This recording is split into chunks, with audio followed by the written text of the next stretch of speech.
Tu es digne, Seigneur Jésus, tu es digne d'être adoré. De tout mon cœur, je te chante, à jamais tu es le roi des rois. Tu es digne, Seigneur Jésus, tu es digne d'être adoré. De tout mon cœur, de tout mon cœur, je te chante, à jamais tu es le roi des rois. Tu es digne, Seigneur Jésus, tu es digne d'être adoré. De tout mon cœur, de tout mon cœur, je te chante, à jamais tu es le roi des rois. Tu es le roi des rois, prince de la paix, tu es le roi des rois. Tu es digne des louanges, tous nous venons à toi. Pour chanter, tu es digne d'être adoré. Tu es le roi des rois, prince de la paix, tu es le roi des rois. Tu es digne des louanges, tous nous venons à toi. Pour chanter, tu es digne d'être adoré. Tu es digne d'être adoré. Jésus, nous venons pour te louer et pour t'adorer parce que tu es grand, tu es merveilleux. Il y a nul comme toi, Seigneur Jésus. Les miracles que tu accomplis dans nos vies, les prières que tu réponds, Jésus-Christ, personne d'autre peut faire comme tu fais. C'est pourquoi nous venons te lier simplement entre tes saintes mains. Nous venons te donner nos cœurs, le temps, Jésus-Christ, pour venir être auprès de toi, pour t'écouter, pour t'entendre, Jésus-Christ, et pour pratiquer ce que tu nous apprends. Merci Jésus-Christ parce que tu continues de nous donner la vie, tu continues à nous donner la santé, tu continues à nous donner Jésus-Christ ce que nous avons besoin d'avoir pour être ici, à ce moment ici, pour te louer, te bénir, pour te dire merci. Parce que tu es grand et tu es merveilleux. Sois avec nous du commencement jusqu'à la fin. C'est le nom de Jésus-Christ que nous prions et nous disons Amen. Amen. Gloire au Seigneur Jésus. Nous allons chanter ces chants qui glorifient le nom de l'Éternel. Nous vous invitons partout où vous me regardez de nous joindre, d'acclamer le roi des rois, de chanter avec nous, de chanter sa gloire et sa louange. Amen. Kemonayo, oh Kembo, Kembo, Kembo, Nakolo, Unanalo, oh Kemonayo, oh Kembo, Kembo, Kembo, Nakolo, Pisika Muki, Lieti Kenga, Yonde Usu.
Nous remercions notre Dieu et notre Sauveur pour ce nouveau jour qu'il nous a donné pour le glorifier encore.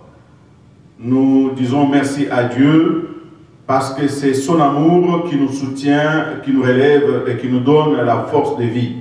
Comme les choristes viennent de le chanter, ton amour, Seigneur, m'a relevé, m'a donné la paix et la joie. Nous allons commencer par la prière. Seigneur, notre Dieu et notre Père, nous te rendons gloire et te louons. Nous te disons merci pour ce nouveau jour que tu nous donnes pour te glorifier, pour te dire merci, pour t'adorer, parce que tu en es digne. Il n'y a pas un autre Dieu que nous pouvons comparer à toi. Ce que tu fais dans ta grandeur, Seigneur, dans ta puissance, dépasse l'entendement des fils des hommes. Voilà pourquoi nous venons te rendre gloire. Voilà pourquoi nous venons t'élever et te dire merci. Voulons écouter, Seigneur, ta volonté et marcher dans la vérité pour ne pas perdre nos âmes. C'est là notre prière. Au nom de Jésus, nous t'avons ainsi prié. Amen. Tu ne prendras point le nom de l'Éternel, ton Dieu, en vain, car l'Éternel ne laissera point impuni celui qui prendra son nom en vain. La première lecture et la deuxième lecture, nous lirons les livres de Lévitique, chapitre 19, verset 12. Vous ne jurerez point faussement par mon nom, car tu profanerais le nom de ton Dieu. Je suis l'Éternel. Nous allons parler de ces deux livres et de ces deux versets que nous venons de lire. Dans les livres d'Exode, le Seigneur parle au peuple d'Israël. Et aujourd'hui, nous, chrétiens, sommes considérés comme Israël, le peuple de Dieu. Mais dans ce temps plus précis, quand le Seigneur sort Israël du pays de l'Égypte, selon la signification de ces livres qui montrent la sortie. Normalement, les livres d'Exode est considéré comme les livres de la sortie miraculeuse, la sortie marquante d'un grand peuple de Dieu du pays d'Égypte où il a vécu pendant des centaines d'années dans l'esclavagisme. Le Seigneur commence un élan nouveau avec son peuple, avec Israël. Et nous considérons ce temps comme un temps d'un nouveau plan de Dieu avec son peuple, un temps d'un plan merveilleux de la rédemption pour le peuple d'Israël. Mais ce plan est accompagné des instructions très fermes de la part du Seigneur. Le Dieu vivant dit à Israël, lui donne des instructions fermes. Et les premières instructions commencent par le respect du nom de l'Éternel. Les premières instructions commencent par les lois qui doivent protéger le nom du Dieu créateur. Ici, Dieu parle au peuple d'Israël pour leur dire, mon nom doit être respecté. Mon nom ne peut être pris en vain. Mon nom sera respecté, sera vénéré. Et il donne ces instructions pour dire, ne prenez pas mon nom en vain. Quand nous revenons au livre de Lévitique, il va même plus loin pour dire, vous ne le profanerez pas. Si vous prenez mon nom en vain, c'est-à-dire vous le profanez. Le mot profaner veut dire négliger, prendre avec négligence, c'est déshonorer. Prendre un nom qui doit être respecté, relevé, considéré, les déconsidérer, les déshonorer. C'est ça ce que veut dire le mot profaner. Et le Seigneur insiste sur le fait de ne pas profaner son saint nom. Aujourd'hui, la profanation de mœurs, c'est quelque chose de plus grave dans notre société. Pas seulement la profanation de mœurs, mais aussi la profanation de la parole de Dieu, la profanation de tout ce qui est saint, la profanation du nom de celui qui nous a créés. Quand je parle de la profanation, tout le monde se demande, mais en quoi moi je peux profaner Dieu? Je sais que Dieu existe et je le respecte. Mais la Bible nous dit quelque part, il dit que si vous dites que vous connaissez Dieu, il y a aussi des démons qui connaissent Dieu et qui s'inclinent devant Dieu. Aujourd'hui, le peuple de Dieu a-t-il la considération du grand nom de Dieu? A-t-il le respect, la révérence du nom de celui qui nous a créés? Et avons-nous le respect, le grand respect du nom de Dieu? C'est lui qui nous a donné la vie, c'est lui qui nous a créés et c'est lui qui nous protège dans sa main jour et nuit. Avons-nous la considération et le respect du grand nom de Dieu aujourd'hui dans notre vie comme chrétiens? La profanation de l'Éternel peut être décrite ici en beaucoup de choses que le chrétien, comme les non-chrétiens, vivent chaque jour au quotidien par beaucoup d'habitudes mauvaises, par la désobéissance, par le refus d'accomplir la volonté de Dieu dans tous ses détails. Je me réveille le dimanche. Il est temps d'aller à l'église. Au lieu d'arriver à l'église à 7 h comme prévu, j'arrive 1 heure après, quand le message de Dieu a déjà commencé. C'est-à-dire que en moi, la considération de ce qui est saint n'a pas d'importance. C'est-à-dire que je me dis, je peux arriver à n'importe quel moment. L'essentiel, c'est que j'atteigne l'église. Mais le fait que j'ai perdu tout le temps du début des services, qu'est-ce que cela me dit? Je suis à la maison, je mange, je ne prends pas le temps de prier le Seigneur. Et je me dis, bon, la nourriture est là, l'essentiel c'est que je la mange.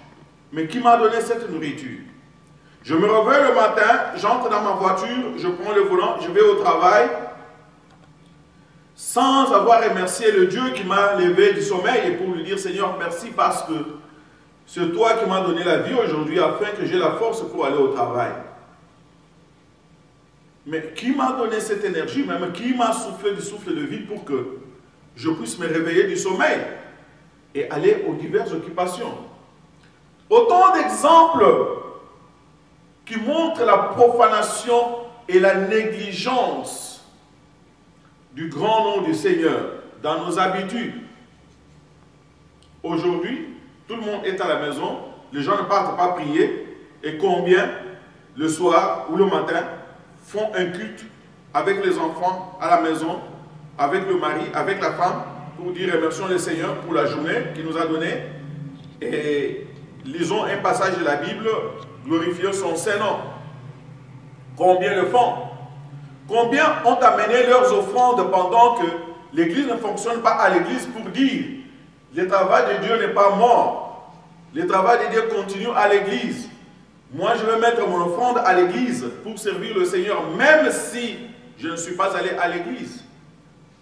Vous allez me dire, mais comment nous allons mettre? Il n'y a pas le panier d'offrandes ici pour mettre les offrandes à l'église. Vous allez me dire cela.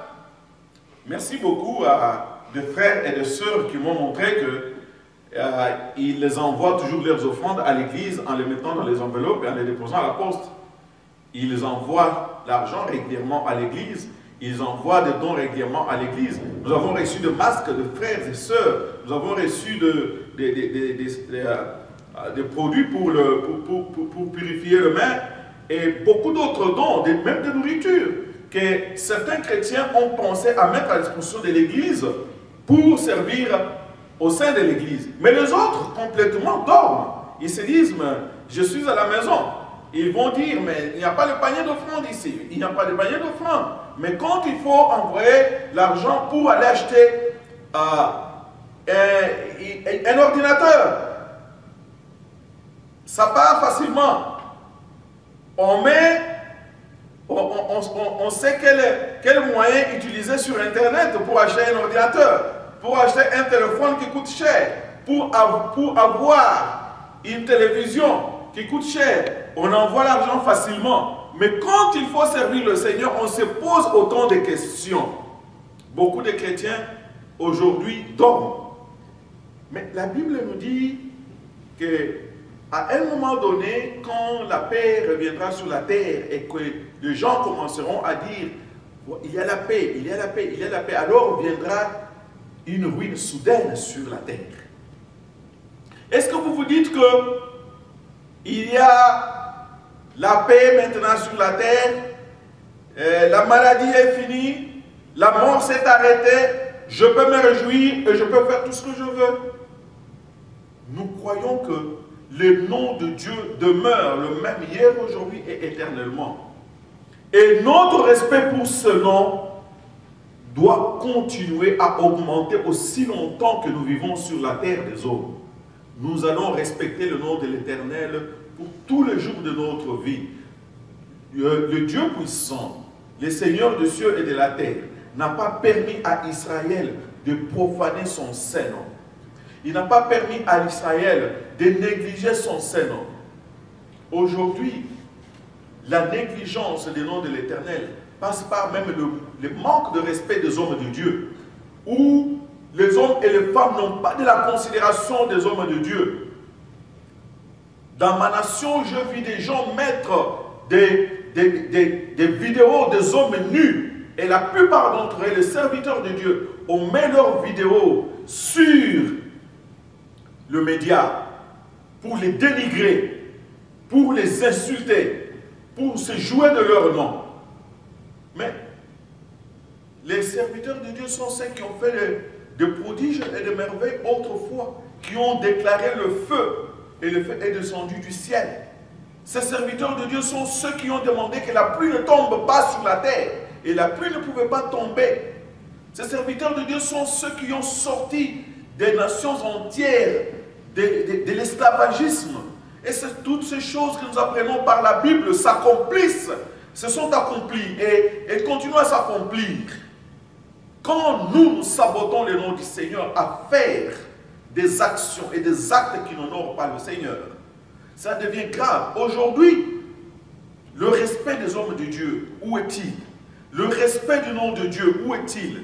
Le respect des parents par les enfants, où est-il? Le respect du mari par la femme, le respect de la femme par le mari, où est-il? Quand nous n'obéissons pas à la loi du Seigneur, quand nous ne suivons pas sa volonté, il nous est très difficile d'avoir le respect pour nos proches. Le respect de Dieu nous donne le respect de notre voisin, nous donne le respect, me donne le respect de mes enfants, le respect de mon épouse, le respect de mon mari, le respect de mes parents, parce que je connais le nom de Dieu qui m'instruit sur le respect de mon père. Je lui réserve le respect qui lui est dû parce que c'est le Seigneur qui m'en demande. Et par respecter mon père, il se déduit le respect du Dieu qui nous a créés. Où est le respect aujourd'hui des enfants envers leurs parents au sein de nos églises aujourd'hui, au sein de la société aujourd'hui? Il y a autant de mal, autant de mauvaises choses que nous pouvons décrire aujourd'hui des enfants envers leurs parents. Le manque de respect de parents dans notre société est devenu monnaie courante. Le manque de respect du mari par la femme est devenu monnaie courante. Mais aussi les hommes qui ne respectent pas leurs femmes, qui leur traitent n'importe comment. Et cela nous mène à négliger même le nom de celui qui nous a créés, le nom de celui qui nous a donné la vie, le nom de celui qui nous protège, qui nous lève du sommeil et qui nous fait coucher. Nous n'avons pas de respect et d'égard pour ce grand Dieu. Nous allons lire, pour terminer, les livres de Matthieu, chapitre 5. Je lirai les 2 versets 36e et 37e pour clôturer. C'est le verset 36e et 37e du livre de Matthieu nous dit ceci: ne jure pas non plus par ta tête, car tu ne peux rendre blanc ou noir un seul cheveu. Que votre parole soit oui, oui, non, non. Ce qu'on y ajoute vient du malin. Voilà que les livres nous parlent ici de ne pas jurer par notre tête, de ne pas jurer au nom de Dieu vivant. C'est-à-dire que le respect du Dieu commence aussi par ne pas faire des noms de l'Éternel, de mettre dans ce que vous dites, dans ce que vous faites, en jurant en son nom, en jurant par votre tête, parce que la Bible nous dit que vous ne pouvez rendre aucun cheveu blanc sur votre tête. C'est-à-dire que vous ne pouvez pas faire de jurons sur le nom de Dieu, sur votre tête, sur quoi que ce soit, par respect de ce grand nom, par la révérence, par la considération du nom du Dieu vivant. La parole simple qui nous sort de notre langue nous permet toujours d'insulter et de jurer, de dire de mauvaises choses et de mettre le nom de Dieu dans ce que nous faisons de mal, sans considération. Autrefois, je vous ai parlé de cette génération têtue de mauvais, une génération que Jésus-Christ, notre Seigneur, a condamnée en disant une génération des hommes têtus, une génération des hommes insensés, des mondes de miracles. Je ne leur donnerai pas de miracles.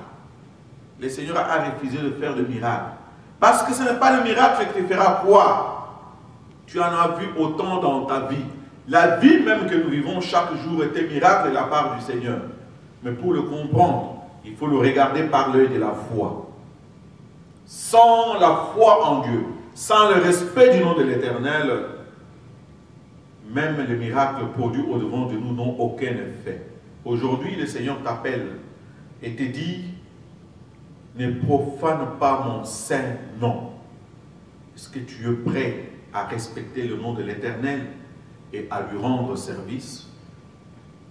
Le Seigneur t'appelle à marcher dans le respect, dans la considération de son nom puissant et dans le règlement selon sa volonté, selon sa parole.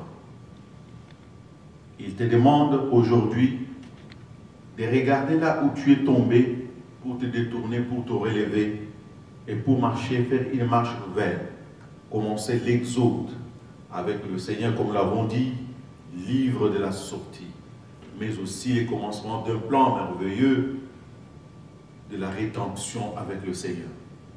Que notre Dieu vous comble de joie et qu'il vous bénisse, qu'il vous rende par centuple. Prions le Seigneur. Tendre Père, Dieu grand et Dieu bon, je te loue et te rends gloire pour la parole de vie que tu as donnée à ton peuple, lui parlant de ne pas considérer le saint nom du Dieu vivant en vain et de ne pas parjurer par son nom, de ne pas profaner ses noms saints. Seigneur, à maintes reprises, nous avons marché dans le dérèglement, dans la confusion et dans le manque de respect de ton nom. Aide-nous, Seigneur. Soutiens-nous dans ta grâce, soutiens-nous dans ta bonté, afin que nous puissions faire ce qui est correct et que nous puissions gagner, Seigneur, la joie qui vient de toi et les bénédictions abondantes que tu déverses sur ceux qui marchent dans ta volonté. Nous te disons merci et abandonnons cette parole dans ta main afin qu'elle pénètre le cœur de tout un chacun et produise de bons fruits. Nous te disons merci au nom de Jésus, notre Seigneur, notre Sauveur. Amen.